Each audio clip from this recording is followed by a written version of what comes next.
Hey guys, this is Joe from Hoopy's Hot Rods. Wanted to show you a couple things. It's been a while since I've posted, just busy with life, it just happens.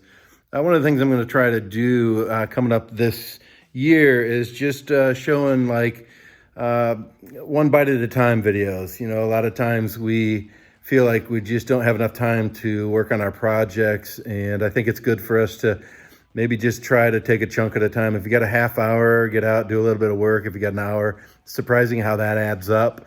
So some of the things that I've been working on, I've got a 69 Chevelle that I've started doing some restoration on. I've got a 72 Charger, doing a 68 Ford Aero Coach camper.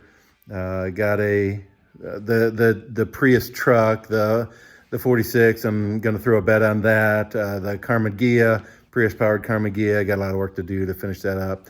And then I just picked up one with Caleb from Gears and Arms. We're doing a project together. That's my nephew, and we live real close to each other, and we share a garage, get a lot of work done. So here it is right here. So you got here is a 1952 Ford Customline. It has good bones. It is in much need, and it right now is running a flathead V8. It's probably the motor that came in it, I'm assuming. We're going to see if we can get that running.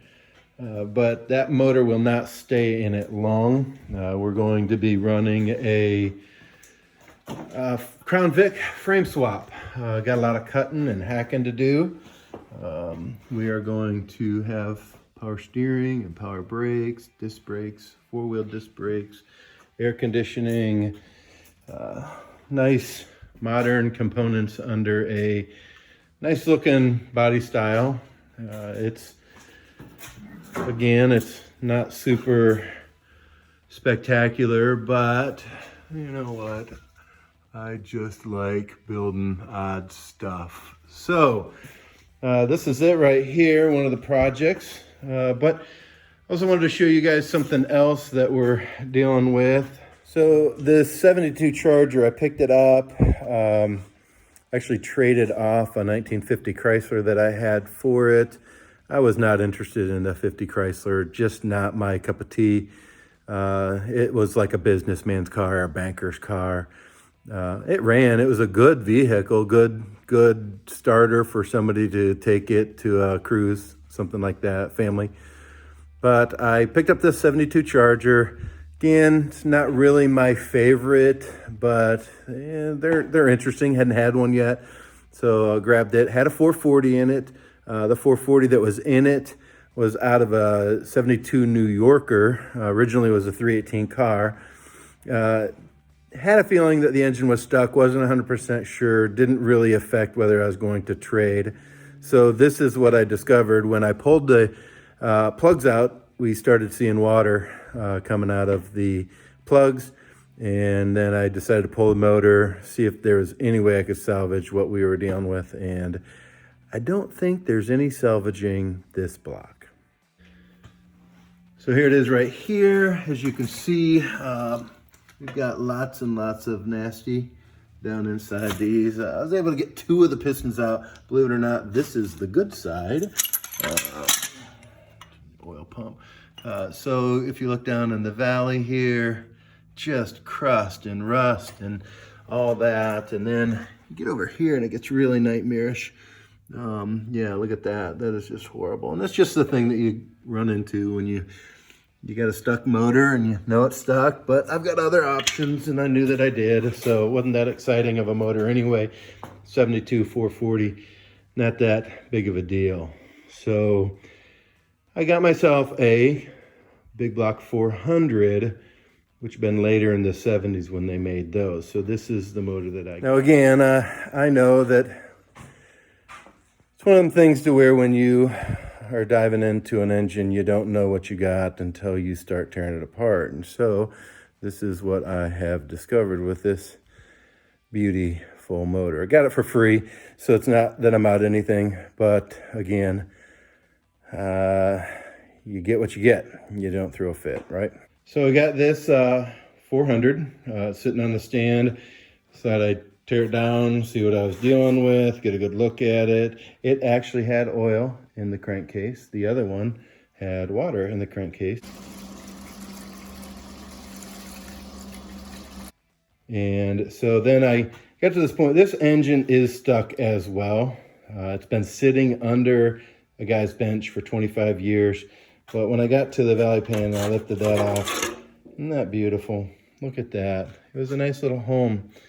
Pretty expensive mouse house. But, you know, the mice, I don't know how they find their way. But man, look at that. How did that little guy... And this had the distributor in it. So it wasn't like they climbed in that little hole. But they found their way in there. And they built themselves a nice little nest. And that is what I'm dealing with now.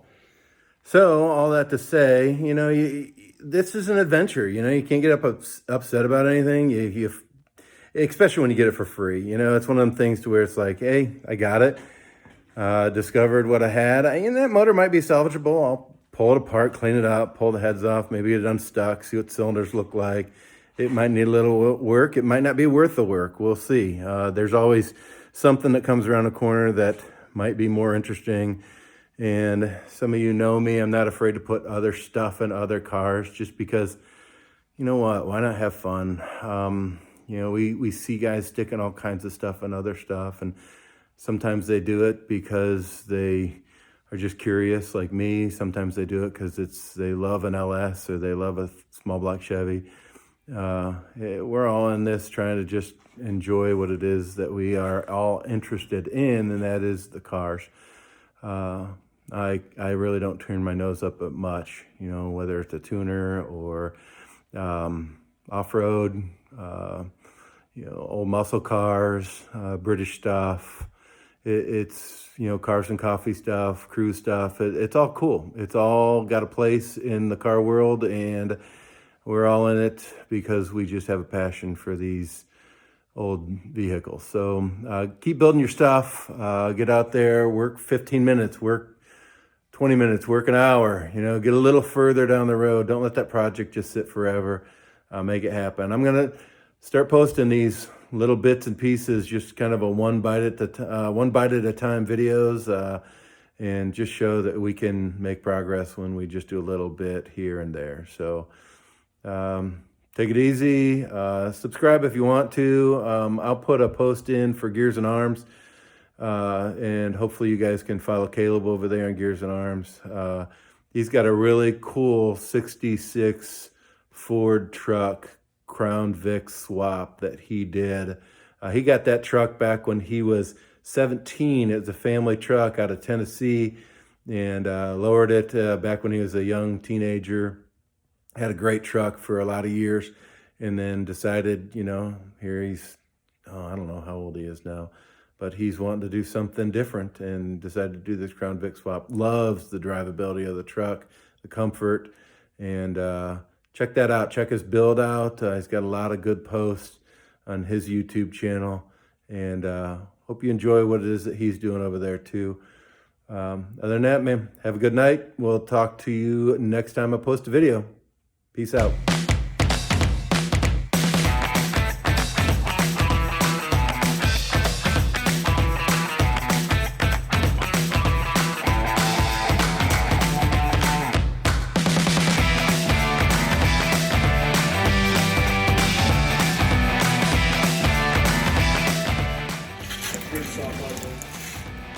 Look at that, yummy.